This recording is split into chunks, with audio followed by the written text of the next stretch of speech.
आज बाबा साहब की पुण्यतिथि है, परिनिर्वाण दिवस है।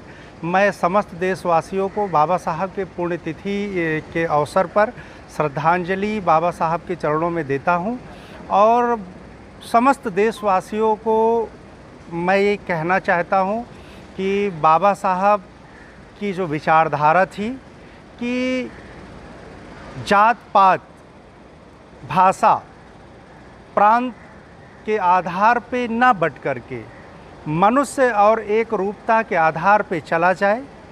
जब कोई भी देश जात पात और भाषा के भेदभाव में फंस जाता है तो उस देश का विकास संभव नहीं है। उस युग में हम कल्पना कर सकते हैं कि उस युग में ये कितनी बड़ी विडंबना रही होगी। बाबा साहब ने लोगों को समझाने के लिए, लोगों के लिए एकता का मिसाल जलाने के लिए कितनी विशाल परिश्रम बाबा साहब ने किया होगा। बाबा साहब का संविधान हमको ये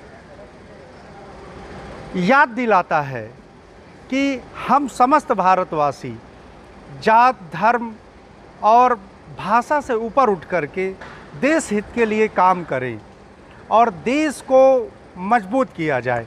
आज देखने को मिलता है कि पूरे भारत में किस प्रकार की घड़ित राजनीति हो रही है और उस युग में होती थी। आपको मालूम है कि बाबा साहब भीमराव अंबेडकर खुद ही एक बहुत बड़े द्वेष के शिकार थे। उनको किस प्रकार राजनीति में टिकने नहीं दिया गया। आज भी आप देखेंगे तो राजनीति के द्वार कुछ घराने के लिए ही खुले होते हैं। नॉर्मल व्यक्ति को आज भी राजनीति में कितना उसको परेशान किया जाता है, किस प्रकार से उसका शोषण होता है, ये आज भी चला आ रहा है और तब भी था।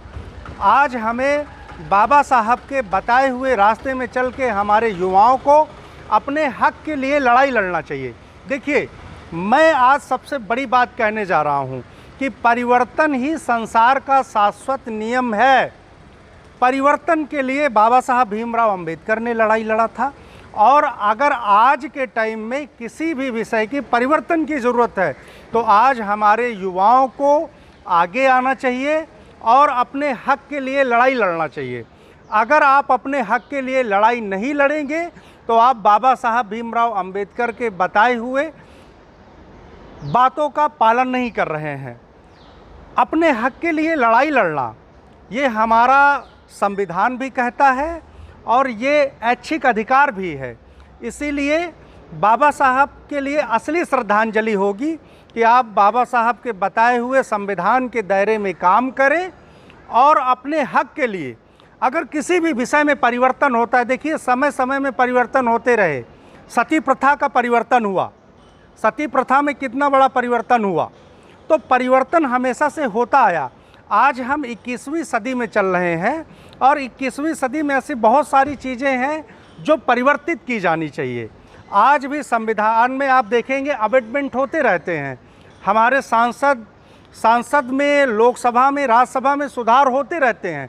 आज बहुत सारी ऐसे चीज़ों में सुधार करने की ज़रूरत है जो हमारे समाज को विखंडित कर रहे हैं।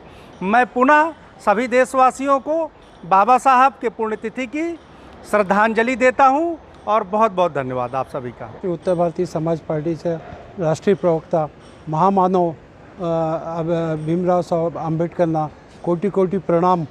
आणखी त्यांना जे महाराष्ट्रातून आलेले आहे ते चैतन्यभूमीना त्यांना सर्व लोकांना प्रणाम करत आहे की हे महाराष्ट्रामध्ये येऊन आणि मुंबईमध्ये चैतन्यभूमीचे ते केले। जय भीम, जय महाराष्ट्र।